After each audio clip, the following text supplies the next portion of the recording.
What's up, y'all? Kelly Clarkson with Wayfair. My favorite thing about the holidays? Decking out my whole house. It's not a competition, but if it was, well, I'd win the season with Wayfair. Outdoor inflatable Santa? Got it on Wayfair. Trees, lights, and ornaments? Wayfair. Hosting must-haves like dining sets, beds, sheets, and towels? Wayfair. For everything in your style delivered with fast and free shipping, visit wayfair.com or the Wayfair app to win the season. But again, it's not a competition. Wayfair, every style, every home. And Doug. Here we have the Limu Emu in its natural habitat, helping people customize their car insurance and save hundreds with Liberty Mutual. Fascinating. It's accompanied by his natural ally, Doug. Limu? Is that guy with the binoculars watching us? Cut the camera. They see us. Only pay for what you need at libertymutual.com. Liberty, liberty, liberty, liberty. Savings vary. Underwritten by Liberty Mutual Insurance Company and affiliates. Excludes Massachusetts. Unfiltered discussions. Unexpected guests. No topic is off limits. From sex and relationships to the human condition, personal anxieties, and so much more. The only talk show of its kind in the world. This is The Last Show with David Cooper. Hello and welcome and happy Monday. Here's what we're going to cover tonight and what you'll learn on tonight's program. Dating across the political aisle sounds sexy. Or does it? Because resentment, stress, and silent rage all creep in. So, when political differences invade your relationship, does it turn you on or does it slowly ruin everything? We'll give you the answer to that question from a new research paper in about 10 minutes' time.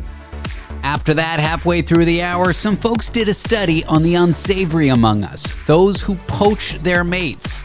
Steal a romantic partner from someone else. Do they end up happier? We'll answer that soon. But for now, we'd better jump in. Want to be part of The Last Show with David Cooper? Call us and join the conversation. 1-888-505-6644. You're 20 years old. You live in Montreal, Quebec, in Canada. You go to the corner store maybe and buy a lotto card. You scratch it and boom, you've won. Do you take the $1 million you've been offered or $1,000 a week for the rest of your life? Keeping in mind, you're 20.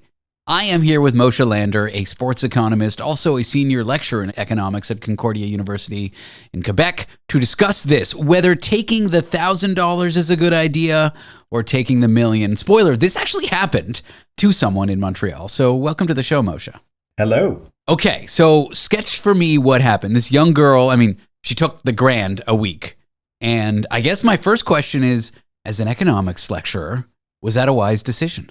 No, probably not. So the big thing that people will do is they'll say, all right, if you get $1,000 a week, that's $52,000 a year. And so in about a 20-year period, you'll get $1 million. And therefore, of course, that was the right thing to do because inflation. That's exactly it. And in what could you have invested in too as part of the story. So that's usually where the mistake comes in. You have to factor in that there's inflation. So $1,000 a week now, in about 14 years in Canada, given our inflation history, is going to be worth about $500 in terms of purchasing power. I was going to say $20 to $30, but I think you're more accurate for me. But it's not just that. You could have invested it and gotten modest returns in a very secure investment. And so you've lost that as well. That's exactly it. So the way that an economist would approach it is that what we would look at is the present value of all of that stream of money that you're going to make. So if we take $1,000 that you're going to get a year from now, then what's that the equivalent of today? If you could invest, say, safely in a government bond at about 5%, that's worth then about $950 in today's money. 2 years from now, what would that be? Well, you could have earned 5% over the next 2 years. So $1,000 in 2 years' time is going to be worth, say, around $910 now. So if you start taking the present value of all of those $1,000 that this woman is going to receive over the next 25 years, it doesn't even add up to $1 million. So in other words, then, if she had taken the $1 million as a lump sum and invested it, given that in Canada your lottery earnings aren't taxable, she would have actually done better. And it's probably only after you get to about 30 years out will you say that you would have done better with $1,000 a week. But $1,000 a week is pretty tempting to spend, where $1 million, you would probably say that even if I went and bought myself something flashy, I'd take the rest of it and invest it. I think that's going to be really hard when you keep having $1,000 coming in to not splash out every week on something that kind of reduces the ability then to even compare the two. So from an academic economics perspective, I'm completely on your side. But then from a life philosophy perspective, here's where I think this young lotto winner may not have gone wrong. Now, it's not the decision I would have made, but here's where I think she may not have gone wrong. It depends what you want to do with the money. Do you want it to just be like extra fun on your regular life? You know, it's like $1,000 gift of just $1,000 excess every week. I'm going to live financially like I was going to before I won. And it's just going to be this fun prize money. Every week I get $1,000. I can do what I want with it. And then I'll be responsible with the rest of my earnings and savings. Do you want to do that? Now, I would not do that. But there's something kind of appealing about it. Like, I kind of get it. And I wonder if that was her approach. Yeah, that's the fun of being young, is that you can view things that way. I guess as we get older, it's like, nah, I wouldn't do that. No. I think that there's a bit of an issue, though, that if that's the way that you're going to approach it, because one of the big things that Gen Z, millennials, even Gen Alphas are starting to say is that they can't envision a future where they're going to be able to afford a home, where they're going to retire at 65. And if they do retire, they're not going to be living on cat food for the rest of their life. So, you know, here is a golden opportunity where somebody literally won the lottery. Like, they literally won the lottery. And so here was a chance then that, given that she's 20 years old, let's say that she went and busted her hump for the next 10 years with 2 full-time jobs and took the second full-time job and put it all aside for saving purposes, invested it in not Bitcoin, but something that's a little more aggressive than a government bond. What would she have in about 10 years' time if she put all of that second income away? About $1.5 million, which is exactly the present value of the $1 million that she had right now. So, you know, basically she was given an opportunity where she could envision retiring at 30, 40, never having to work again, with a nice amount of money in the bank, and then she would have been able to enjoy life, but without having to work. And so it would have solved a lot of the issues that a lot of young people are talking about today. So I agree with you that in some sense, the psychology of having $1,000 always coming in is going to be great, except for in 20 years where $1,000 only gets you $500 worth of stuff. And in 20, 30, 40 years, you're only going to have about $250 worth of stuff. Lotteries aren't stupid. When they offer you this option, and all lotteries do offer a lump sum option versus some sort of weekly, monthly, annual option, they roughly work out, but they work out over decades. And so the hope is that, yeah, you'll take the $1,000. They get to keep the money. They get to invest it. And all they have to do is just return you $1,000 in increasingly devalued money. Yeah, no, it's a win-win for the lotto company for her to take that. I still think it was a bad idea, but I see the appeal at someone in their 20s saying, I don't want with this lottery to mess with my life too much. I don't want it to change my life trajectory too much. Therefore, I'll just take it as this fun money every week. It's a terrible decision. I'm 39. Buying a house is like in my orbit. You know, my friends are having kids, settling down. There's no way I would do what this young person did at this age. But at 20, I kind of see it. Having said that, I think the idea of doing this at age 20 might be due to like lack of financial literacy, you know, like not understanding what you could actually do with your money. It's not so much that she was trying to do it the way I'm describing as fun money, but really just not understanding the mechanics. Now, I'm not accusing this winner of that, but that is true for so many people who find themselves with a lot of money young. Yeah, and the lottery did give them the opportunity. I think they had a 30-day period before they had to make a decision. So it wasn't like, congratulations, you made the lottery, make your decision right now, you got 5 minutes. But yeah, we do see this sort of thing play out, not just in lottery winners, but in, say, genetic lottery winners when we look at professional athletes, right? How many professional athletes do we see in their 20s that get this huge amount of money? They get it paid during the season in regular paychecks. And by the time that they're 25 or 30, they've lost the lottery, right? Father Time has beaten us all. And so when their skills erode, what did they do with that money that they had the opportunity to save or put aside? There's a startling number of professional athletes that declare bankruptcy within 3 years of retiring. And a lot of them end up filing for divorce within about a 5-year period.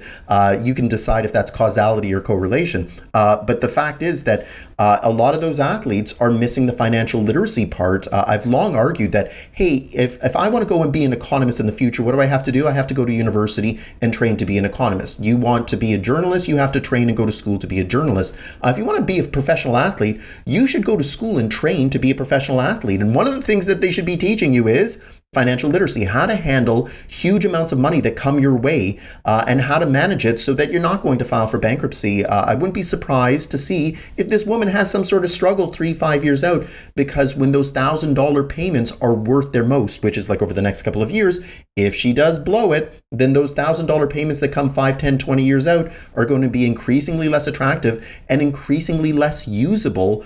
So there is the possibility that if she doesn't have the financial literacy, and I don't know her, so I can't say whether she will fall into this trap, but we have seen a lot of lottery winners that don't actually manage their money well. And this is merely $1 million. You can imagine in the US, the super lottos that run into tens or hundreds of millions of dollars, how easy it is to blow that and have nothing to show for it, Brewster's Million style. Mosher Lander is a sports economist and a lecturer at Concordia University in Quebec. Moshe, thank you for joining me. I appreciate you coming on the show. Anytime. Coming up next, do we often date people who are politically different than us? And if we do we end up happier? Well, some new research reveals the answers to those questions. That in a minute. Want to be part of the last show with David Cooper?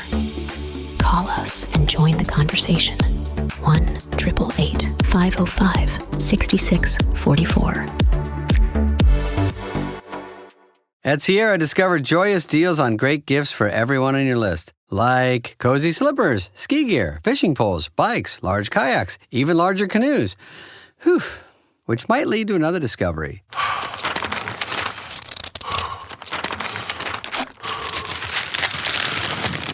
Wrapping gifts is the only sport you need to stay fit this season. 'Tis the season to discover great gifts at unexpectedly low prices. Sierra, let's get moving. Taste the forbidden fruit of knowledge. The last show with David Cooper. Politics. It used to be something that people argued about maybe once a year at Thanksgiving, but now it can really shape who we date, how happy we are. So if politics shapes all that, what happens when the person you adore votes the wrong way? Well, I'm here with someone who studied that, an associate professor of psychology at the University of Michigan, and her name is Amie Gordon. Amie, welcome to the show. Thanks for taking the time to chat with me about this work. I wish we didn't have to talk about it. You know what? That is curious, isn't it? I'm glad we're talking about it because it's kind of fun and interesting, but I really wish we weren't as well. What motivated you to look into when couples have different political views? Like what goes on with the couple? Yeah, so I actually, my research, my background's all in relationship science, looking at what, promotes well-being in couples, how couples can thrive. And while I minored in political science back in college and I wanted to be, the president of the U.S., first woman president back when I was in third grade, and quickly put that idea aside.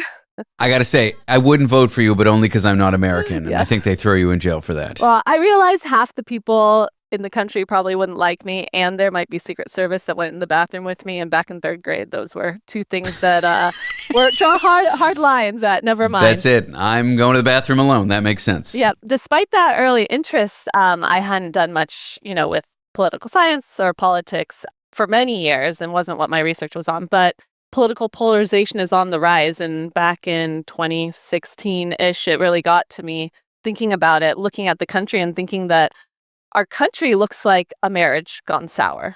It's like people that don't listen to each other anymore. You could argue whether we've ever done a great job of that, but the evidence seems to suggest there have definitely been periods where we've been better at, being able to work across the aisle. And so I ended up writing an op-ed on why our country needs marital therapy and, kind of going down this route of thinking about our country as a big relationship. And then that led me to think about, wow, what's actually happening in our relationships, right? Is this political polarization seeping through and coming into the bedroom and affecting, how couples interact? It's an interesting origin story. Let's get to the meat of the study, though. How do you set it up? How do you frame it? How do you set out to test how couples behave when they have differing political views? Yeah, so pretty basic approach. We were just interested in getting a really big sample to be able to, look across the swath of America in this case where we were focused and say, when we take couples who've been together differing amounts of time and we ask them about their political views, right? So everything from how they believe they and their partner, how similar they think they are to each other, to what their actual political ideology is, to their partisanship, right? What party they belong to. Does that predict, their relationship quality? And do we see consistent, meaningful differences across these huge groups of people? That's an interesting one, whether they believe it and whether they actually are. Was there a difference in those two? Oh, definitely. So this is, I teach a large course on close relationships, and there's a few prevailing themes throughout the semester, and this paper, captures it well. Perceptions are what really matter, right? So we do see small differences when we look at political ideology and to less extent partisanship, which is interesting. But really, it's that perception. If you believe your partner has different political views than you, regardless of the truth, then that's when we see the larger effects. More, people who perceive their partner as less similar tend to have lower relationship quality. On average, what kind of couples ended up with each other? Which is to say, did the people who end up with each other, were they politically similar, dissimilar, a mix of both? Like what was the main distribution there? Yeah, so that was one of our questions, right? Starting out was just what's the makeup of these samples? Do we see, right, in these large, over 4,000 people in total, that people are becoming more similar to their partners over time, partly due to a sort of mating, especially online, where people are saying, they didn't used to do it, but now they're like, here's my political views right there, on the profile. Anyways, we found that most people were. So you can look at it a bunch of different ways, but on average, right, pretty high correlations between the two people's how similar they perceive their partner to be, pretty strong, their political ideology. If you look at party matching, about 3/4 of our couples were reported being from the same party. Only 23% were from different parties, and only 8% were couples where one partner was a Democrat and the other was a Republican.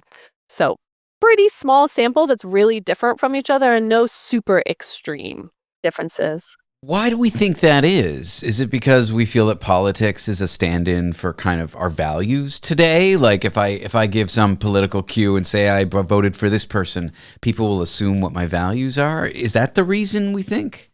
It's a great question. We looked at that as well. So we were interested in what predicts being more or less similar to your partner. And so we had like 18 different things that we threw in our, model, that from personality differences, demographic differences, where you live, are you surrounded by people like you or not like you in terms of your beliefs and values, and relationship differences, right? And again, we see people are increasingly living in these echo chambers, right? So part of it, and we see this, right, if you have a city where people actually have more different beliefs than you may be more likely to end up in a politically dissimilar relationship. But we're increasingly just not exposed to people who have different views, right? So who we are around and end up matching with. And then, as I said, some of it seems to be choices we're making if we're, meeting partners online, which is the most common way to meet someone now. But we didn't really find consistent effects across those 18, like robust predictors of who's most likely. If you think politics is really important to share with your partner, to have similar beliefs and values in terms of politics and general values, you are more likely to end up with someone that you perceive as similar to you, but not as someone who is actually necessarily more similar to you in terms of their reported beliefs. Things like that matter, right? Yeah.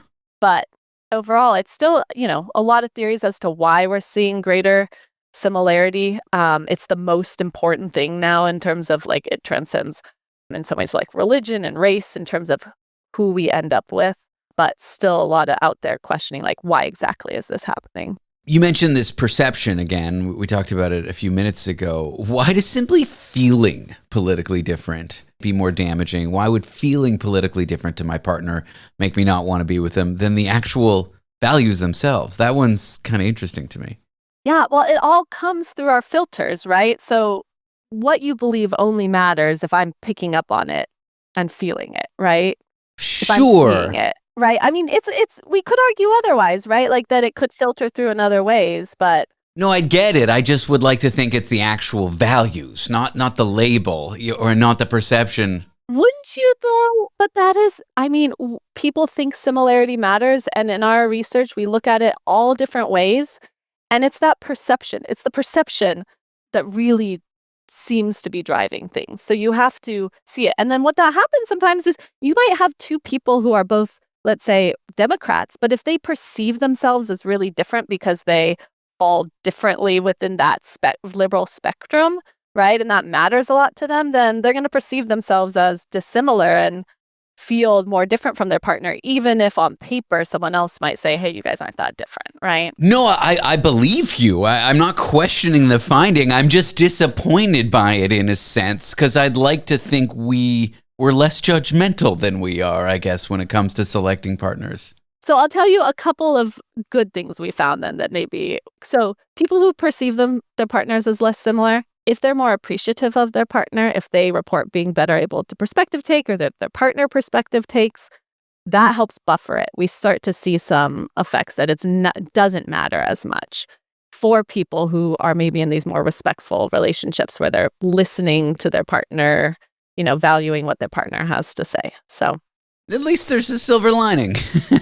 Zooming out really high level, what can we take from your study? Okay, so a few quick ones. The effects are there for actual dissimilarity, but they're pretty tiny. And there are larger, societal consequences if we don't talk to people who have different values and beliefs than us. So I would not say the answer is go find someone who's similar to you. Perception matters a lot. That's a takeaway, right? It's more how we're seeing our partner, whether we're feeling like they're different from us. So finding common ground and similarities could be valuable. But we do see some small effects suggesting that political polarization may play a role. Even for people who don't care about politics, we still find this effect. Amie, thanks for chatting with me today. I appreciate your time. It's great chatting with you too. Amie Gordon is an associate professor of psychology at the University of Michigan. Coming up next, mate poaching happens more than we'd like to admit. When a relationship starts by stealing your special someone from someone else. But do couples in relationships like that? Do they report being happier? We'll answer that in a minute. I'm David Cooper. This is The Last Show. Meet the computer you can talk to. With Copilot on Windows, working, creating, and collaborating is as easy as talking. Got writer's block? Share your screen with Copilot Vision to help spark inspiration, and use Copilot Voice to have a conversation and brainstorm ideas. Or maybe you need some tech help. With Copilot Vision, Copilot sees what you see. Let Copilot talk you through step-by-step guidance so you can master new apps, games, and skills faster. Try now at windows.com/Copilot. This is your invitation to a journey where relationships are dissected, science is simplified, and the news is hilariously twisted. The Last Show with David Cooper. A lot of love stories begin in messy ways. Overlap, secrecy, blurred lines. But does taking somebody from a relationship, mate poaching as it were, change how safe and good you'll feel in that relationship in the end? Well, we're going to talk about what the research says about stealing that special someone away from someone else. I'm here with Lucia O'Sullivan, a social psychologist from the University of New Brunswick, who's written on mate poaching. Lucia, welcome to the show. Thank you. It's good to be here. I'm sure there's like an academic definition of mate poaching. And while academic definitions are sometimes too technical, I do want to know, how would you define a mate poacher or a mate poachee, I suppose?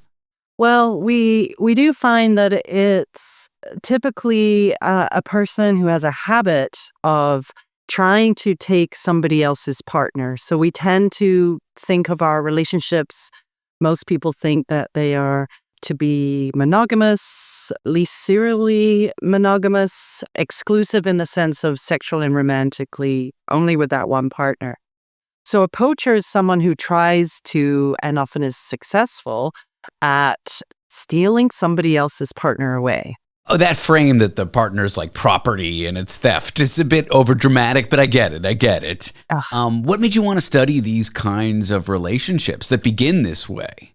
Well, we really began with the study of infidelity. I had a grad student who was really focused on that. She had a fairly wayward boyfriend, and I had always wanted to avoid studying it because I thought you could never really get honest and valid results. But, with online surveys and different ways you could do validity checks, we got some good research.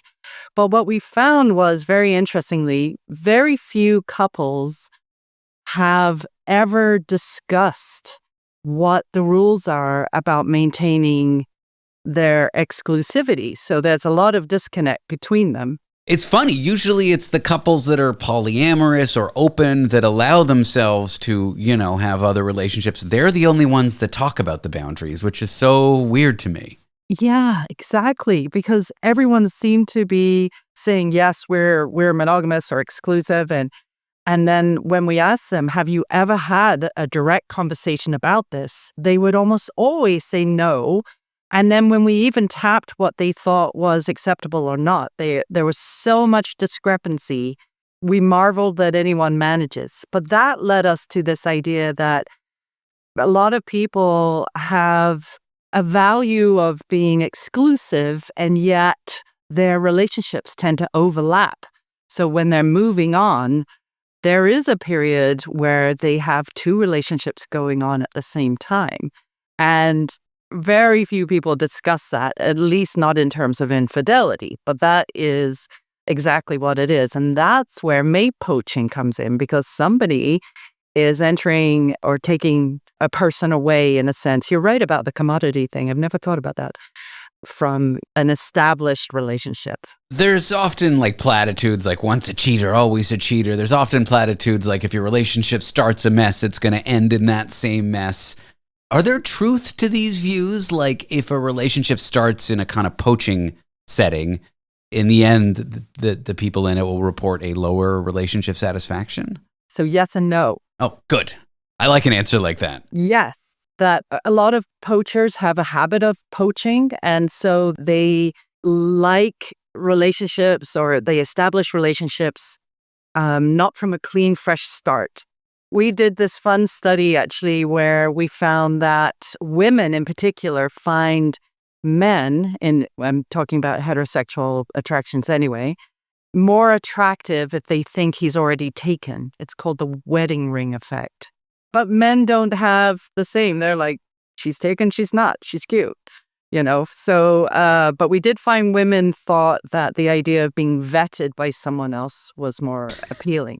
So there are certainly people who notice those who are taken more readily, and they seem to have a habit. But the one exception to this was the case where they had no history of ever having mate poached or mate switched in the middle of a relationship. They overlap for sure, but they often describe that new relationship as absolutely compelling, the one true love, the soul mate, and who they were meant to be with, all interesting from the start. So if you've only ever mate poached once, you don't necessarily report lower relationship satisfaction, but if you do it all the time, maybe you do. Is that a fair extrapolation from what you're saying? Yeah. It's like you have a one time in life poach where you won't mess things up if you do it, and if you go over that, you will. Am I being crazy here to say this? No, that's it. Sometimes that one-off is a real one-off, but you have to wait to see if it is. But people who have habitual overlap in their relationships tend to have worse quality relationships than the ones who have sort of clean ends, clean starts. Is it just because it's hard to trust somebody when you know they've cheated in the past and you know you've done that activity with them in the past in some sense? Yes, we think so, that there's just a wobbly beginning that doesn't always overlap. But there's probably far more to it. We know one personality trait that corresponds to mate poaching is sociosexuality, which generally means a roving eye, an appreciation of more than one person at a time. I love that word, sociosexuality. I've never heard it. It just means that you're very social and sexual at the same time? Like, what is this? Essentially. Yeah, you apply a broad social approach to your sex life. I suppose someone like that should not be in a monogamous relationship anyway. Okay, so does this research suggest some people are like wired less for traditional relationship paths if they end up wanting to cheat or wanting to overlap or wanting to poach a mate in the relationship, but then dissatisfied in the end? Like, what could we say about people who end up poaching a lot? I struggle with this, really, David, because if I take more of an evolutionary perspective, as a type of ape, we are not actually that monogamous. We're not good at it. We often fail at it. We have many, many examples of that, and any study that's conducted half well will show that we have fairly high rates of infidelity. So in many ways, I think exclusivity or monogamy is such a compromise of what we do naturally. We do find people attractive. We are drawn to them. Even babies' pupils will dilate when you give them an attractive photograph. And so to forever monitor our natural ability to be drawn to others all the time. And particularly if someone finds us attractive, it's difficult. It takes, a lot of willpower sometimes to avoid those scenarios and those situations. But so I think there are some people who just are less worried about that and just much more interested in the excitement and novelty than others. Whereas some people who really think it's absolutely important to ensure exclusivity where it's expected. And of course, underlying all that is an issue of trust and secrecy. Secrecy is such a bad thing in relationship often. It is. For relationships that started this way, and I met my lovely partner Miranda when I was still married, but I guess we fall under the once-in-a-lifetime exception, and we've been together 12 years and whatever. But for people listening whose relationship started this way, what advice or what could they take from your findings to make sure things don't go south? I think it's natural to want to have somebody when one relationship's ending, it's often the case that there's a new one right in hand. I don't think we should beat ourselves up about that too much. It's not ideal necessarily, but also it's not uncommon. I think if, you could probably survey everyone within 100 yards of both you and I and find that almost all started and end that way. We are here with Lucia O'Sullivan, a social psychologist from the University of New Brunswick. When we come back, sugar dating, like sugar babies, sugar mamas, sugar daddies, people who date in exchange for gifts, money. When we come back, they're often talked about as jokes, as scandal, or even under the context of moral panic. But what actually happens inside these arrangements, that is what we'll talk about after the break. Want to be part of the last show with David Cooper? Call us and join the conversation. 1-888-505-6644. John Legend, Sheryl Crow, Elvis Costello, and Alanis Morissette star in the MGM Plus original series, Words and Music. Iconic artists share intimate performances and the stories behind the songs. New episodes Sundays on MGM Plus. Exploring both interstellar and interpersonal space-time continuums. The Last Show with David Cooper. Sugar dating, where one person receives money, gifts, even lavish gifts, in exchange for intimacy or companionship. They're often called sugar babies, sugar mamas, sugar daddies, and it often gets reduced to jokes, scandal, moral panic. But what actually happens inside these arrangements? Well, we are here with somebody who studied them. She is named Lucia O'Sullivan. She's a social psychologist at the University of New Brunswick. Lucia, welcome to the program. Thank you. I think there's a lot of judgment around these arrangements, so much so that they get made fun of on TV, online. But let's face the facts here. There are websites where people make these matches, and there's people in these relationships. So they're worthy of study and worthy of talking about and taking seriously, aren't they? Yeah, they really are. And young people are very familiar with them. I think overstated the numbers that we see on these websites about how many people are really signing up. Sure. Yeah. It's like, ask any dating site what their numbers are, and they're going to inflate them potentially. Yeah. But how did you actually find people in these setups? Like, how were you able to find them to actually research them? We actually used a method I don't often use, which is going through social media. And so it's a little bit of what we call snowball sampling, where, some people who are involved in it give the link to other people who are involved in it. And we ended up, it is a fairly hard to reach population. So we had to be a little creative about how we surveyed people who are in sugar relationships. And to be fair, most of these were young women, and they were in relationships with sugar daddies. And the other different combinations of that are far less common than that particular type. Now, I think a lot of us assume these relationships are like ugly, that the power dynamics are mostly the person with the cash, the daddy, or I suppose occasionally the mama, really, has an unfair power dynamic with the baby. This language is so weird to me. Oh, I know. I know. It's so demeaning, but regardless, the person who is dating, who's got the cash, I guess, or got the lavish gifts with which you can shower on the other person, are the power dynamics in practice like that? What did you actually find when you talked to people? that was absolutely the most interesting thing about it. We were particularly interested in their perceptions of the power dynamic. So not just the babies, but the daddies too. The babies say, I have a lot of power here. I get to choose who I connect with. I'm the attractive young person, and they want to spend time with me. They want to give me gifts. They want to give me money. And I can just walk away if I want to. And in fact, the daddies often talked about that too. So they'd say, oh, I'm so lucky, this worked out well. I know there's so many more people wanting a baby than can connect with them. And we kept scratching our head. What on earth? Because essentially, who has the money has the power. That's just understood, I think in almost any transactional relationship. But they were very adamant that the power dynamic was much more complicated than that in these relationships. And it bears listening, I think, that consideration anyway.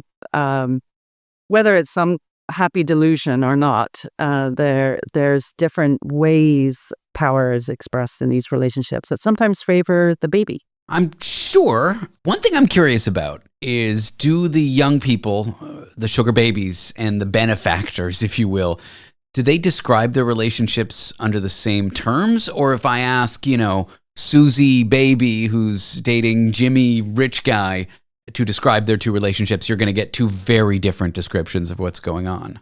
There was a lot of concordance, we thought, between them. An agreement of the description. Yeah, a lot of agreement. And it didn't fit with what we thought we would see in most research. And this is sex work, essentially. There's very few relationships that don't involve sex. It's understood. It's part of the deal. They think they have some decision-making power over that, but there seems to be relatively little. But do not call it sex work to them. Right. I sort of view it as sex work, but I suppose there's a lot of debate in that community of people dating in this fashion, whether it is sex work or not. Why does that happen? Well, I think because of the stigma really associated with sex work. Sure. In their sense, sex work proper. And you could argue so many relationships are transactional, Sure. Absolutely. And this is just more explicit. And very much like relationships that are consensually non-monogamous, where there's a very detailed discussion about what's okay and what's not okay. We find that in sugar relationships, there's often that kind of explicit discussion about what I will and won't do, and when I will, and what I need, and how much it's going to come with, and all sorts of very explicit discussion about a relationship, and they just approach it so practically. And in fact, the sugar babies would get somewhat annoyed because the sugar daddies, the one place we did see discordance was the sugar daddies would often develop feelings. And the sugar babies were like, that's not part of the deal. It's very easy to make an agreement with an adult. Hey, we're not going to develop feelings for each other. But then in practice, when you're sleeping together, it doesn't work out that way. We even know that if you don't want to fall in love, don't kiss someone. Kissing itself has a reaction of pheromonic complication that can make you fall in love with someone. And so it is a very challenging thing not to develop feelings for people as practical as you want to be about relationships. There's got to be risks and downsides of these setups. They may not match what the public thinks when they're being judgmental and treating these things as scandal and as, with moral panic and these sorts of things. But there must be risks and downsides to the participants. What are they? Oh, yeah, absolutely. And the social stigma is huge. So most of this is hidden. They do not like to reveal this. There are some friends the sugar babies will share it with, but they tend to be other friends who are maybe wanting to be involved in that way. But the sugar daddies really don't. They love the idea of this beautiful young person on their arm, for instance, but do not want to be mistaken as someone who could not attract that person unless they had to pay them. Interesting. So these people are not public about these arrangements at all with their friends. It's certainly not the transactional nature of it, no. Interesting. Would you consider this like a new form of dating, like those who are on the websites and like the websites are trying to plug it as, or it really is just sex work? And there's nothing wrong with that, but spade's a spade. Right, absolutely. I've done a lot of research around the world, and I see it in other places and have for decades at this point. But yeah, we give it a new name. Actually, the sugar term is quite an old name for this, but we're applying it in a new, it's just much more familiar now to us as a type. If a listener is tuning in and they're scandalized or they're curious, what's a takeaway about these sugar setups that you would want the average person who this is all completely new to, they're hearing about it for the first time, what would be a takeaway you would want them to learn about this all? That, it's no replacement for intimacy. It's a very practical approach to relationships. If it's not necessarily exchange of money, but it could be exchange of some commodity of some type. So gifts, rent.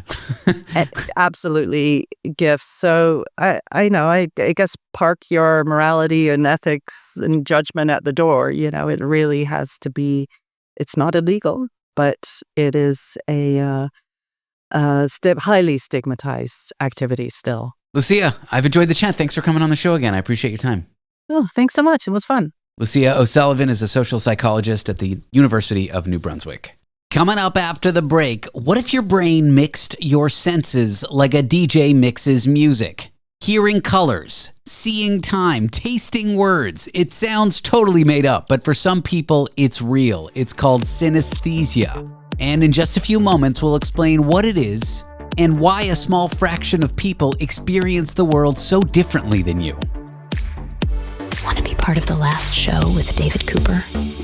Call us and join the conversation. 1-888-505-6644.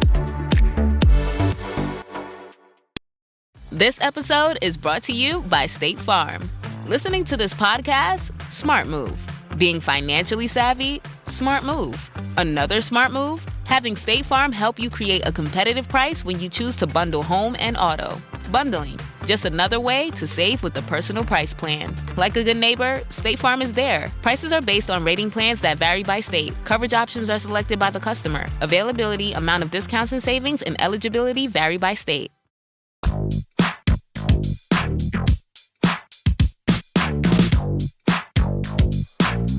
Broadcasting from the neutral zone, where every perspective gets diplomatic immunity. This is The Last Show with David Cooper. What if every time you heard a sound, your brain answered back by showing you a swirl of color, or a visualization, or texture? It sounds like a totally alien experience to have your senses blend. But some people live like this every day, and new research suggests that musicians are far more likely to experience this phenomenon. We'll get to what it is in a second, but let's talk about who I'm here with. Psychology professor at the University of Sussex in the UK, Jamie Ward, and we're going to discuss synesthesia. Jamie, welcome to the program. Thanks for having me. It's a big word. I struggle to pronounce it. Synesthesia. For anyone who's hearing it for the first time, what does it feel like to people who have this, cognitive difference than everyone else? We could think of it as an extra sensation. So people with synesthesia don't just listen to music, they see it. But they would see it as a kaleidoscope of moving shapes and colors and so on. So we can think of it as being an extra thing. But if you have synesthesia, it feels quite normal because it's something that you would have had as a lifelong trait, condition, whatever we want to call it. So for somebody with synesthesia, it's like, well, what does it sound like to listen to music and not see the notes and the rhythm dancing in front of you? So for them, not having synesthesia is as mysterious to them as for us imagining what it's like to have it. And a lot of people don't even realize they do have it. That's right. So their starting point is to assume that everybody has synesthesia, and it's only when they're challenged by asking a friend, what color is Monday? And they get a blank look that they realize, uh-oh, I'm doing something a bit unusual here. I have a cognitive difference myself called aphantasia, and I only realized I had it when I started hearing people talking about it. I'm like, oh yeah, I can't picture things in my head, but I don't want to derail too much. Let's get back on synesthesia. Yeah. What would the experience be like? Like, would I be sitting at a piano, I'd press a note on it or a chord on it, and all of a sudden a swirl of color would come up in your sort of overlaid in your vision? Like, what are some of these sensations that people describe? Yeah, it doesn't block out vision. So sometimes people describe it as in their mind's eye. So for somebody with aphantasia who doesn't have much of a mind's eye. Yeah, I don't have a mind's eye. I do have a mind's ear, though. I do have a mind's ear. Okay, yeah, well, it's the same thing. So it might be like on what's sometimes called an inner screen. Sometimes people might have it as kind of in front of them, but it might be like a colored overlay or something like that. It's not a solid thing like looking at a bowl of fruit where you can't see behind the bowl of fruit. It's not blocking your vision, but it is coexisting with your normal vision on some other screen or plane. I mean, I don't have it myself, so it's a pretty weird thing to describe, but that's how people report it. And does it appear in early childhood? Are you born with it, or does it develop over time? Yeah, if you ask somebody with synesthesia, when did this start? They'll shrug their shoulders and say it's always been there. But we don't know for sure. Certainly one idea is that all babies are born with synesthesia, that their brains are kind of hyper-connected, that they can connect together music and vision and color and taste in ways that we can't. But we don't know, obviously, exactly what a baby experiences. Maybe it does change over time. So often people have colors for letters and numbers, which are things that we learn in our culture. And if you're born in Canada, we've got a different alphabet than Greek or Russia or something like this. And you might have it just for your alphabet. But if you've spent time in Greece, then you get it for this new alphabet too. So it can certainly morph and change over time as we encounter new things. So it's not completely static. I remember listening to This American Life piece about a father and a daughter, I believe. And the daughter announced, middle C on the keyboard is green. And the father said, yeah, it is. And the daughter said, F above middle C is red. And the father said, no, it's not. It's orange. And the mother is just sitting at the dinner table being like, what is happening right now? It really is like, to us that don't have it, this alien experience that we can't even imagine what it would be like. That's right. And another important point is that it does run in families. So there would be some genetic basis to this, but the other puzzle with it is that the particular associations don't. So a father might experience a note as yellow and the daughter might experience it as red. And the wife sitting there watching that conversation happen experiences it as what is going on. So the synesthesia genes aren't giving a precise answer to exactly how things are mapped together. They're just creating this general sense that things can join together in ways that other people don't have. And we can think of that as a difference in the brain, that parts of the brain are kind of connecting and talking to each other in ways that aren't happening in other people. That would be the most simple explanation. Let's get to your recent study, which is why we're here. Musicians seem to have synesthesia more than others. Is it that they're more attracted to being musicians? Or is it a chicken or an egg thing, I guess, is my question. Yeah, well, this is very hard to kind of pinpoint exactly why this is happening, but it's there. One of the things that we found is that it applies to all different kinds of synesthesias. So we've talked a lot about music triggering colors, but there are some people who don't have musical synesthesias. They've got letters and numbers triggering colors, or for some people, numbers are like a spatial pattern or timeline. So they have nothing to do with music, but actually these synesthetes also tend to become musicians. So it's not just having these rich, beautiful experiences. That might be part of the story, but it's not the whole answer. So the way we perhaps think about it is it could just be having unusual experiences themselves that kind of draw you to arts and creative practices. That's one possibility. What we also find is that synesthetes are very good at kind of recognizing patterns and noticing differences and so on. So they have a set of abilities that might kind of give them, I suppose, a bit of an advantage or enable them to kind of do well in this sort of niche. So it might be having unusual experiences in a broad sense, but they are good cognitively at noticing patterns and detecting things. And this might give them a bit of an edge in these sorts of occupations. Interesting. So it's not just sound color synesthetes.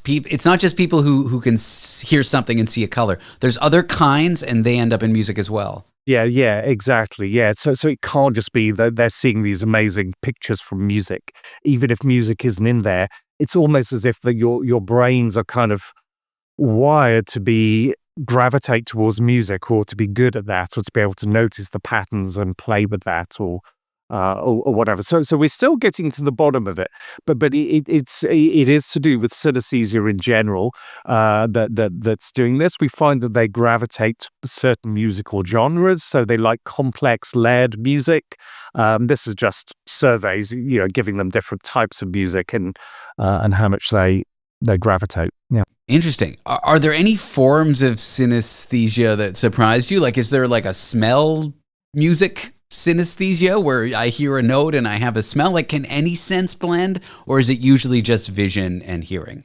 Well, you can have any sense. We haven't studied in musicians things like music triggering tastes and smells, but it does happen that there's a case of like a musical third. So two notes played together, have a particular sound. And for some people, that might be a sour taste. This is a documented thing. So they can then that will enable them to maybe be able to segment the music and detect patterns in it that they can use their synesthesia as a bit of a party trick to notice the pattern of notes as well. Interesting. Wow. I mean, at the risk of being too nerdy for anyone who hasn't studied music, I'm imagining a tritone is very bitter or very sour, and a major third is very sweet.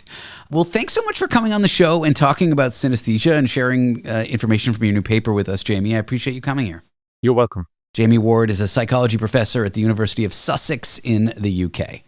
I ought to tell you about the Last Show podcast. You can find out details of it at www.lastshow.pizza. That's our website, and it's .pizza, not .com. Or you can search David Cooper Last Show in your favorite podcast app, like Apple or Spotify. Anyway, on the podcast, you can hear interviews on this show that you loved, catch entire episodes of this show that you missed, or check out some of our bonus podcast-only content, stuff you won't hear on the regular radio program. So do me a favor, subscribe if you want to.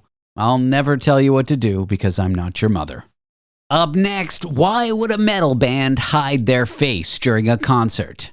And why would that make the audience enjoy it more, make it feel more intense? After the break, we'll discuss why heavy metal jug-jugga-jug-jugga-jaw fans love anonymity masks and losing themselves at those concerts in the noise. Want to be part of the Last Show with David Cooper? Call us and join the conversation. 1-888-505-6644. This episode is brought to you by Ulta Beauty. Holiday cheer is here, and Ulta Beauty has gifts for everyone on your list. Treat them to fan-favorite gift sets from Charlotte Tilbury and Peach & Lily. Go all out with timeless fragrances from YSL, Ariana Grande, and Carolina Herrera. And you can never go wrong with an Ulta Beauty gift card. Head to Ulta Beauty for gifts that make the holidays brighter and even more beautiful. Ulta Beauty. Gifting happens here. We're here because your heightened awareness deserves heightened entertainment. The Last Show with David Cooper. What is it that metal bands do to get their fans to love them so much? They hide their faces, they refuse fame, they blast chaos at full volume, and somehow they create intimacy, joy, catharsis among their audience. Let's talk about this with lecturer in criminology and sociology at Manchester Metropolitan University, who does research on metal bands. His name is Chris Waugh. Chris, welcome to the show. Hi, David. Thanks for having me. So at a most basic level, for someone who's never been to a metal show, what would the audience say they're feeling? Or what's going on at a metal show that makes them so fun, enjoyable, all the things I just mentioned? Well, I think the thing that is most key really is that word you just use, feeling. Right, so it's just a little bit of background about how I kind of got into this research. Please. I started off, my main, if you like, my day job is researching men and masculinity, in particular men and emotions, mainly in the context of kind of gender-based violence and gender-based violence prevention, understanding how men have relationships with emotions, have complexity with their emotions, and then, sometimes that can lead to some quite unpleasant things happening. And it's from that interest, and also from being a sort of fan of metal music, that I started to think, well, hold on, there's something really interesting that goes on with feeling in the metal genre, both in the live performances and in listening to the music, because in some ways metal is really antagonistic, right? It often has methods of performing music that is quite hostile to a kind of audience who isn't immediately on side. You think about like the really guttural vocals, the chaotic sounds, the really fast and heavy drumming. And the thing is, that is done because it provokes particular kinds of feelings in the audience. And that's kind of what I tried to get into in the article I published on The Conversation, about how that links to the ways in which bands are starting to conceal their identity. But I think if you ask most metalheads, why do they like metal? Why do they go to these sort of dark rooms where scary-looking people yell at them over aggressive music? It's because it just provokes a kind of feeling that you almost can't quite put into words. And as someone who studies emotions, I find that absolutely fascinating. Underneath the surface, are these environments actually like friendly, supportive, it's intimate? For example, I got a motorcycle when I turned 30, and I always thought people who hung around bike shops were like scary, big guys, tattoos, that kind of thing. They do look that way, but they're like some of the most nice people that I've ever hung around. Yeah. Is it sort of like that in the community? Broadly speaking, I would say, every subculture has its kind of bad elements. And, if we could get into a long conversation about the sort of political contentions within metal, there are some overlaps between like metal communities and the far right, but the vast majority of metalheads and metal communities they're very welcoming spaces. They're spaces which I think are bonded by the thing I find so fascinating, which is this intense emotional reaction to the music and the performance and the stagecraft, but often in ways that kind of almost exist beyond language. It's a sense of when you're in the sense of palpable excitement you feel when you're waiting for a band to come on stage at a festival. You look around the faces in the room and you can see it there, but I imagine if you tried to do an interview with every one of those people, they would have different explanations for what that feeling was, or some of them would just be like, it just feels good, right? Let's talk more about some of these experiences. One thing that bands are starting to do is like hide their faces, wear masks. Can that intensify an emotional connection rather than weaken it?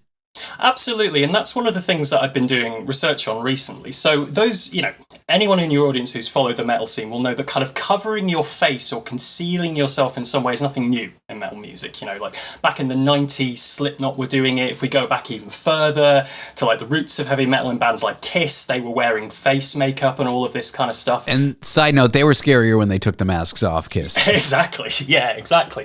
What I found really interesting, what motivated this research, is that in both kind of mainstream metal, by which I mean the sort of metal that most non-metalheads are going to be familiar with, and also in kind of the more underground extreme elements, there's been this movement of bands who are not just wearing masks or concealing their faces in some way, shape or form. They are full on refusing to speak between songs, refusing to give interviews, refusing in some cases to even acknowledge they have an audience. Now, you might think, well, surely this is a bit of a gimmick, right? It's that mass metal band, or it's that band that stands with their backs to the audience, that kind of thing. But from a sort of sociological perspective, it's often the act of concealing the obvious ways in which we understand emotions that makes us form deeper connections. I'll give you a little example of this. I can see your face right now. You can see my face. We are probably both, without thinking about it, reading each other's facial expressions, trying to get a sense of what the other person's thinking, what the other person's feeling, getting a sense of just what the emotions are in this space. If we took that out, right, we would have to do a certain degree of kind of filling in the gaps ourselves. So if we both had our cameras off, this conversation probably could go on successfully, but there'd be a lot of interpretation going on. Now, sometimes that can be scary, right? If you've ever had to sit in a Zoom or a Teams call where the other person doesn't have their camera on and the stakes are quite high, it can feel disorientating. But in a space which is about kind of sharing these deeply emotional experiences, whether it's a band like Sleep Token or something more extreme like Dragged into Sunlight, the absence of recognizability changes the way that the band and the audience kind of experience emotion. The audience has to start doing a degree of emotional work.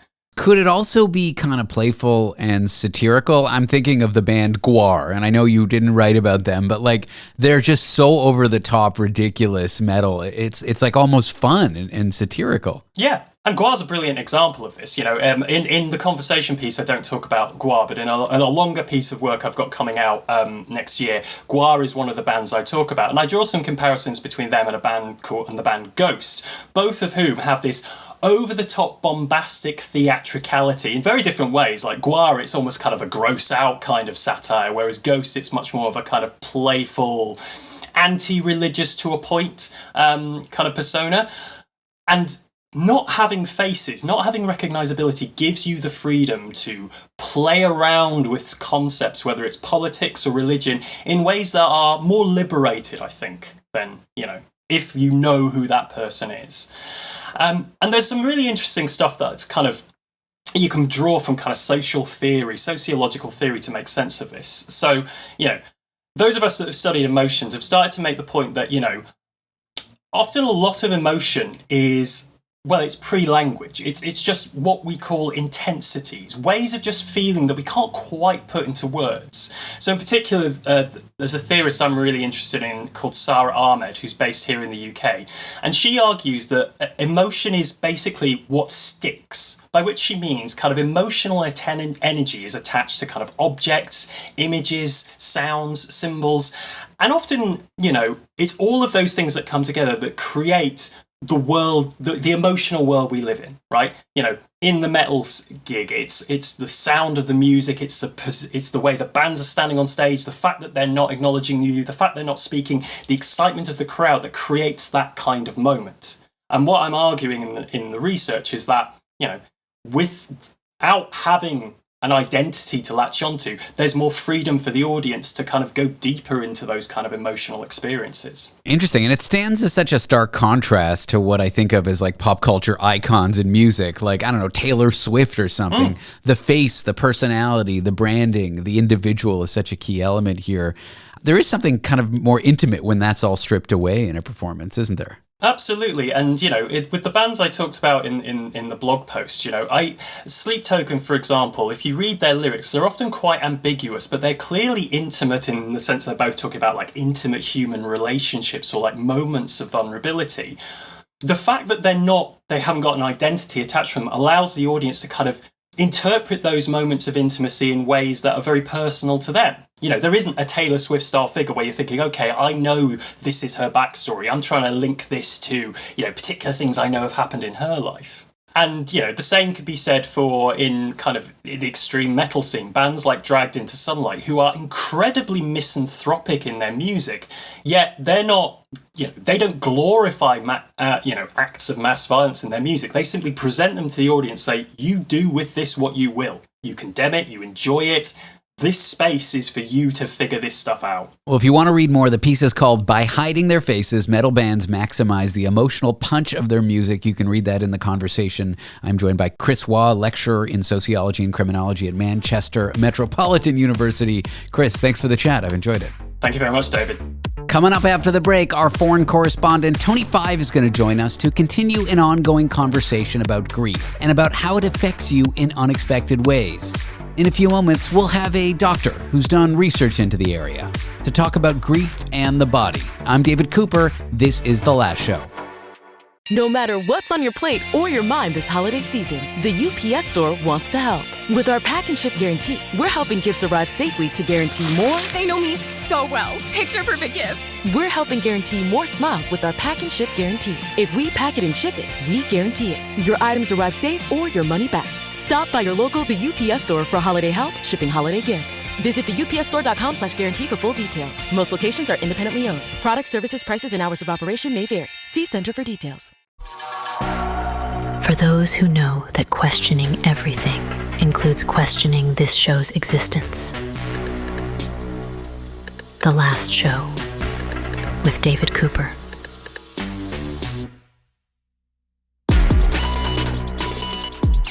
The unexpected ways grief can affect you and your body, the physical effects of it. We are joined by Tony Five, who recently lost a friend and has been grappling with symptoms he's never experienced before during loss. Tony, welcome to the show.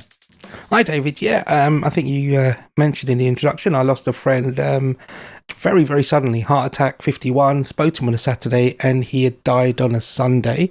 And since then, I've had, trouble sleeping. I've been feeling very sick, nauseous, high heart rate. And yeah, that's kind of what I've been going through recently. And it's been a bit of a shock to me. We've talked about it on the show between you and I. We've talked about it with a therapist. Now we're talking about it with somebody who's actually studies the brain, who is a resident doctor in psychiatry at the General Hospital of Papa Nikolaos, whose name is Nikos Statharakos, who's published a paper about the grief and the brain and your behavior.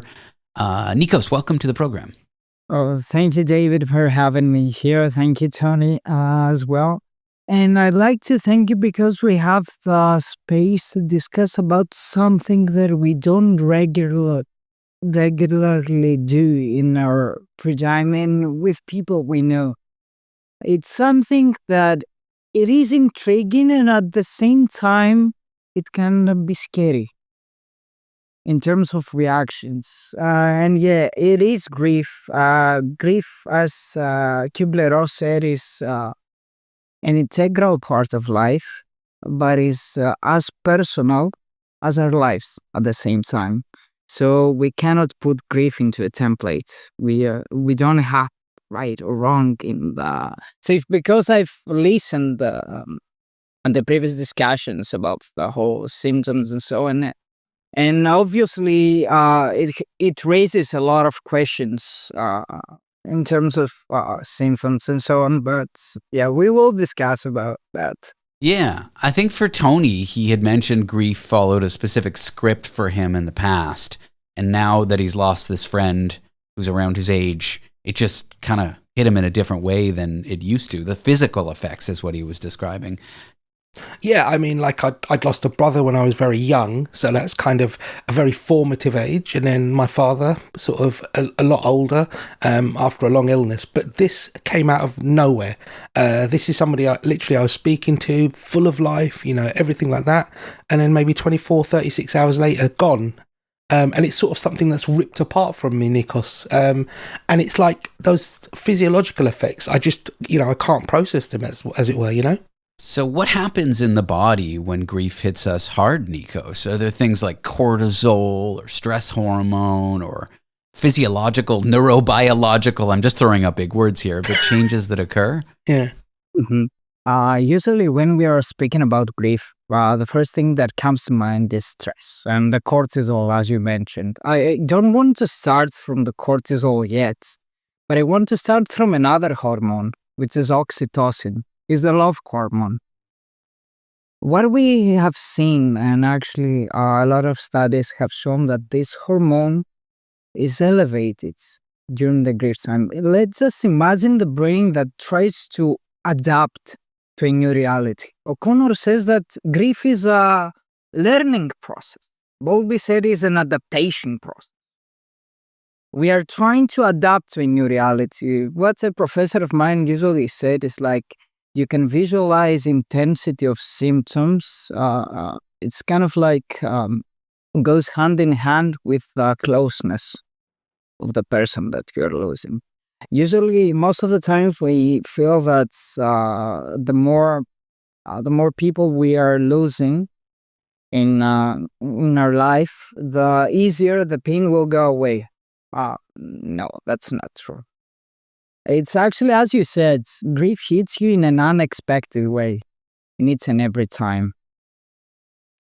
So, of course, yeah, it's a stress response, okay? We are trying to visualize a brain as tries to adapt and tries to reconcile for the losses. It enables this system that we say is the reward system that we have in the brain. I know it might sound strange, but let's just visualize this grief as a yearning.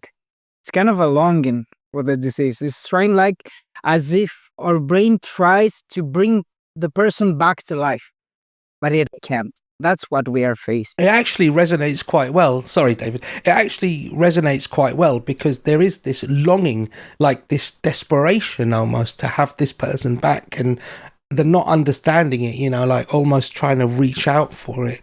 And have your studies shown anything else, any sort of solutions for this? I mean, you said it's very personal, but that it obviously doesn't get easier, but do you tailor sort of therapy for it, or do you tailor sort of solutions?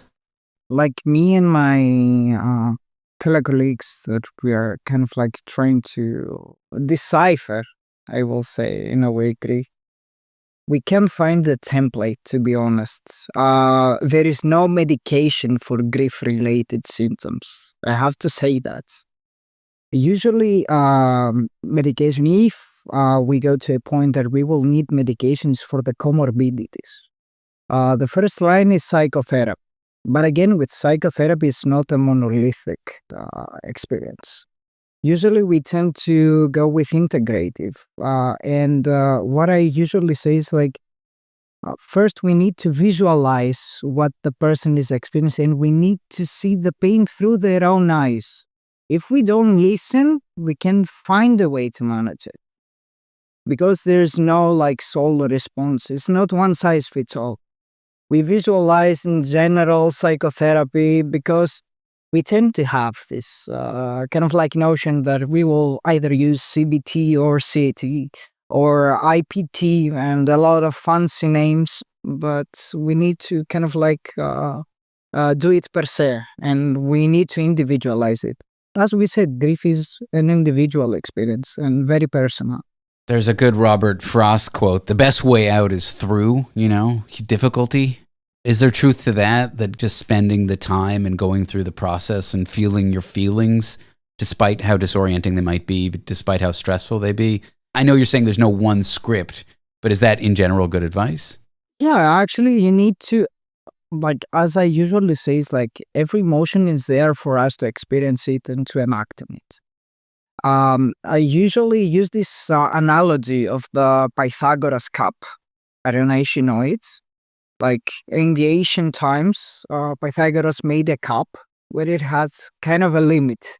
You fill it up with wine, and if you exceed the limit, the whole entity of the cup was flowing out. It's like an internal siphon. Once the siphon goes over a certain limit, the cup drains. Exactly. We need to kind of like let our emotions, so we need to experience and to express our emotions, but in a way to be kind of like contained and not to affect us in a bad manner. Tony, maybe us talking through it on the show hopefully gives you some framework to not overflow your Pythagoras cup of grief. Well, definitely. Based on your research, Nikos, are there people who try to process their grief in ways that are counterproductive, that aren't helpful, that you would recommend against? I wouldn't say that because grief, I will say that in a sense, I won't use grief as the word, but I will say mourning. Because it's culturally influenced. There is no right or wrong. There is not a template. For example, I cannot go to like an Eastern country and say that this is the right way to grieve or not. If you want to have because when I think it was in Hawaii, if I'm not mistaken, that they are celebrating death. Nikos, thank you for talking to me and Tony. We really appreciate your time. Thank you. I really appreciate that, Nikos. It's given me a different viewpoint on how to process it. Nikos Statharakos is a resident doctor in psychiatry at the General Hospital of Papa Nikolaos in Greece, and Tony Five, of course, our foreign correspondent.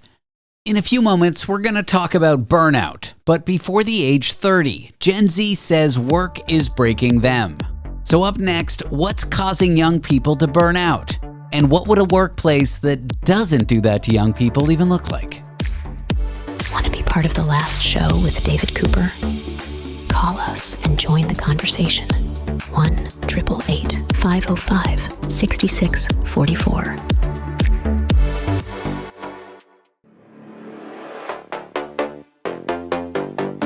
The only talk show with an introduction that mentions its own introduction. And that's happening right now in this introduction. The Last Show with David Cooper. I'm begging for a mention.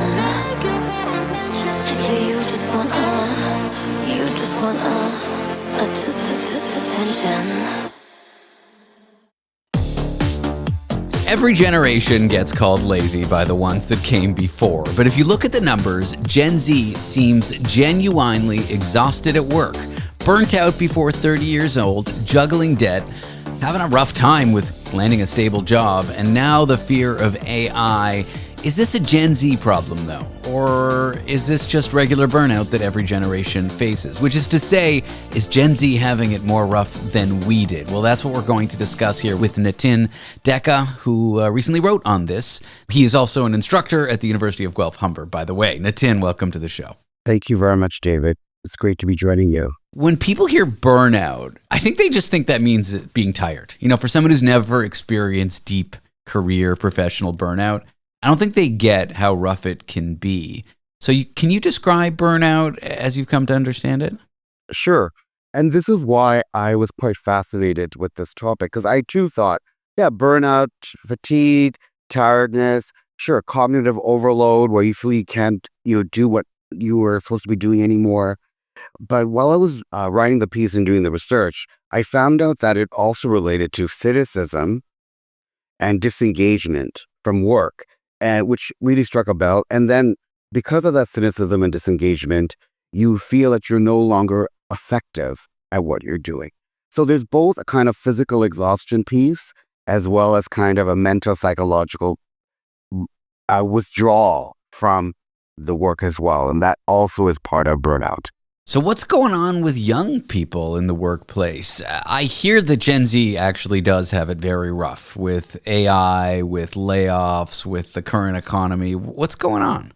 So exactly, there's a bunch of factors that are impacting Gen Z or Gen Z really directly. Let's think about the fact that many of them began work during the pandemic or in that period of where there were, remote work. Maybe then moving to hybrid work, all those informal learning opportunities through those social cues where you might learn at work that might make work rewarding. Those weren't there. At the same time, they're a generation that has been around media and cell phones. And so the whole sense of being on all the time, and especially in North America, where it's more like, live to work kind of culture. Some of them may not have those boundaries of, when do I turn off that phone? When do I close that laptop? And that may have also contributed to a sense of perpetual sense of work. You're right about the specter of AI. I think we're seeing some evidence of at least perceptions of layoffs or even the bottom rung of career ladders where Gen Z would be starting out are being eliminated. I remember a story about this. Maybe someone who's a little bit younger, but a fourth-year student who's a computer, a science major, and who was telling me, I'm going to have to do a master's because my computer programming is being decimated. Yeah, especially at the entry level. I studied computer science, and when I graduated, 150 years ago, I'm not that old, but when I graduated in the early 2010s, things were a lot different. I mean, you were kind of guaranteed a job. That skill set was needed. There was no large language models to do it for you. Right, exactly. And so, as an educator, and this is where I have this kind of sympathy for Gen Z, is that, it's 4-year degrees, but in a 4-year span, that's like almost like a whole generation of work these days with the disruption of different kinds of technologies, including AI. All of those kinds of things are, I think, really impacting Gen Z. Another factor, if I can just add, please, is that they've also been raised with more awareness around mental health, right? We've been talking more about mental health and wellness, that other bandied about word resilience. And so they're maybe more in tune with what's happening with them on a mental, psychological level than, say, previous generations. Do you think things are uniquely bad for Gen Z right now, or does this come in cycles? Like, I imagine if we were talking in the 30s and the Great Depression had just happened, we would say the generation entering the workforce now has it uniquely bad of all time. I guess my question is, are we in cycles here, or are things a little bit different for Gen Z than they were for any other generation? That's a good question. I mean, this is what some of the feedback has been on the piece I wrote. There's been a lot of, I don't know what hostility is the right word, but there's been some sort of hostile comments. There is certainly some antagonism between older generations and Gen Z. And it's really fascinating. And even there was one Gen Z who wrote about, gave me like a slice of life of their life and their friends' lives, and was saying, what generation do you have to work 2 jobs just to make ends meet? So now maybe it's maybe as a generalized thing, maybe we didn't think that of from the 50s, 60s, 70s, 80s, what have you. In the 30s, there was a specific time. The other part, though, was that this is a very highly educated or even more educated generation. So their expectations are different. So maybe in the 20s and 30s, the expectations of what work was, what your real life was to be, was very different than what people expect now. And maybe because it's social media, the sense of, consumption everywhere. You feel if you're doing that kind of keeping up with the Joneses sort of thing, by looking at others to measure where you are, you may feel, where am I? Like, why am I stuck in this way? Why can I not get going? And so I think maybe there's a mismatch. That's also part of burnout too, because part of that cynicism, right, is that, you think it's going to be, my career is going to be like this, and it ends up being like this. To those that tell any young people suffering from burnout that they just need to cope better, really putting the onus on the individual, what do you say to someone who's got that attitude? Well, at the end of the day, you have to think about the word self-care. I mean, it sounds very glib, but it's important because with our systems as the way they are, you can't only rely on social systems or healthcare systems to ensure that you stay well and healthy. So you've got to do some work yourself. And there are things that you could do. You can draw from positive psychology, let's say, about how to adapt and how to be more responsive to the situations. At the same time, employers can do a great deal in terms of the culture they create, in terms of how they, manage workload. Sometimes it's like the job description. Sometimes there's a mismatch between what people think that their job is and then what is expected of them. And it's just really, having a conversation about that. And there are also things that maybe as a society we have to do as well. Because if we are going to see continued disruption of work and of jobs and more of the gig economy, and we see the rising cost of living, how are governments going to respond to that? I think that's a good open question. And you know what? It does sound like Gen Z has it pretty bad right now. I think a lot of people have it bad, but Gen Z, this is all they know. They've only entered the workforce in the current climate. They don't see it as a cycle. They just see it as uniquely bad as they struggle to get their first job. And that's a really good point, David, because they don't have that breadth of experience. Like a lot of older generations will write some of the comments, well, when I was this age and then I got through it and I had resilience. You've got that experience of time. Whereas if you're younger, you haven't had that time experience yet on which to reflect and build and adapt. So it is it's a very kind of a stressed out moment, but maybe it'll change. Nitin Deckha is an instructor at the University of Guelph, Humber. Nitin, thank you for joining me on the show. It's been a pleasure, David. Thank you for inviting me. That is our show. Thank you so much for tuning in. We'll be back tomorrow night. Surprise! The Last Show has a podcast. If you go to our website, www.lastshow.pizza, that's .pizza, not .com, you can find out details and subscribe. Listen to things you heard on the show again, or catch entire evenings you missed in podcast form. The Last Show podcast. Do subscribe. I'm David Cooper, and this was a show that came last because it's The Last Show. I mean, there will be other shows. Good night. My name is Jordan, and I'd like to invite you to join me on The Canadian Gothic, a podcast covering stories of Canadian crime, mystery, and the offbeat. The Canadian Gothic blends the spirit of late-night talk radio with the depth of a documentary film and applies that approach to both developing stories and historical cases. So if you're drawn to the dark, mysterious, and offbeat, search for and subscribe to The Canadian Gothic wherever you find podcasts. You are listening to Canadian Gothic.